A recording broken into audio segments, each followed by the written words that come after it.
నవ్వుగా ఉంది, దానికి జలుబు రావాలి, పని చదువుతా. నాకు సంబంధం లేదు అత్తమ్మ, తీసుకెళ్తా అబ్బాయి హాస్పిటల్. చాలా పెట్టా,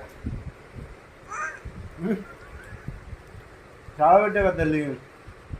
ఇంకా వాళ్ళ నువ్వు చేతులు కనిపిస్తే అర్జెంట్ అని తీసుకెళ్ళి.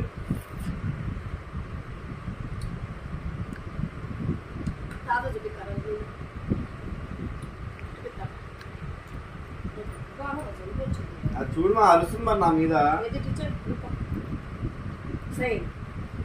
చేతికి రాసుకుని మొత్తం ఒళ్ళంతా ఎట్లా రాసుకుంటుంది. నెక్స్ట్ ఇయర్ తిందు ఈ రోజులకి. ఫస్ట్ లాస్ట్ ఇది చాలు. ముక్కు కూడా తిందామా?